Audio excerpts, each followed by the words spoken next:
If you like the lessons on this channel and would like to support the channel, please consider a donation or heading over to the download store. See the links in the description. Thanks for watching.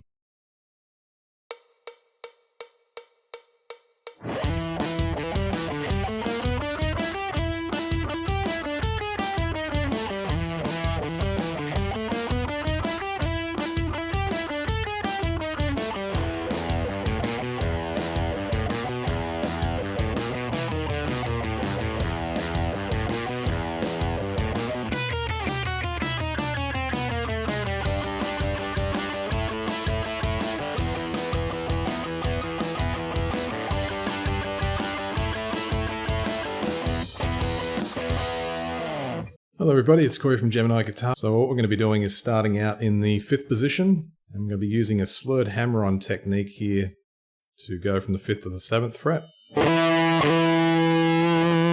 And the second half of the bar then we're going to be doing that, going to the 4th string at the 5th, and back to the 7th and 5th on the 5th string. So we get...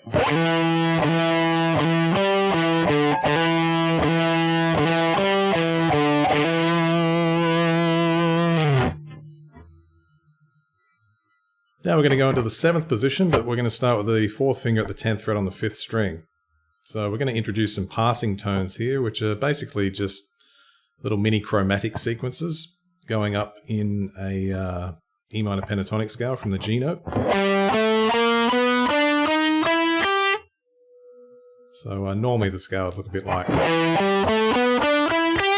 Or if it's the blues scale, you would have the 8th fret on the 4th string. You wouldn't have that note though. So yeah. So passing tones basically just help to fill things out and spread it out a bit, but they also create a bit of interest there as well. Now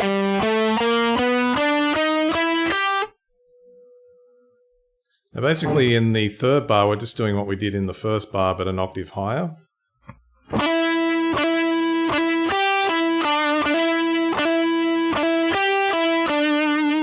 And then in the 4th bar then what we're going to do is we're going to go from the 10th fret on the 2nd string, chromatically, then the 3rd string, shift into the 5th position,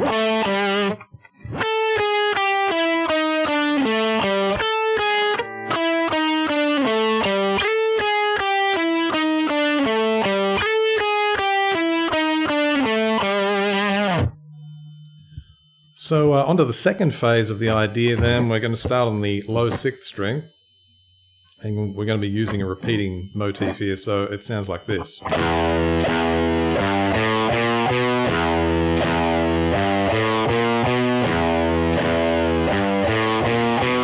And then from that point then, a little bit more of some mini chromatic sequences in the 8th bar.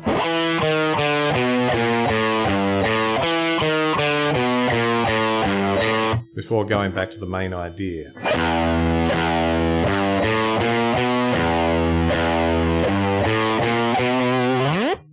Now from that point in the 11th bar, will be... it's a little bit tricky to get from this bit. But what I always like to do is I'll just watch myself onto it so I get it right. So it's from the 7th fret to the 5th, shift into the 1st position, and then 4th fret on string 2. Note the accents there as well, so you want to hit those a little bit harder.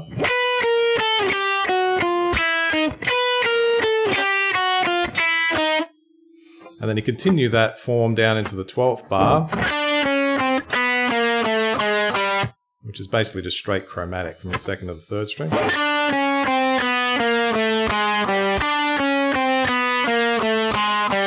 And then to end things off, we're just going to do an easy power chord progression. So the way it's tabbed is in the 10th position on the 5th string, but in the introduction I chose to do it at the 5th position starting on the 4th string. Over to the 7th position.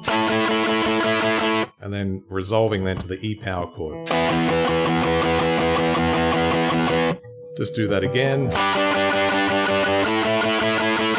Except for the end there, we're going to break it up a bit.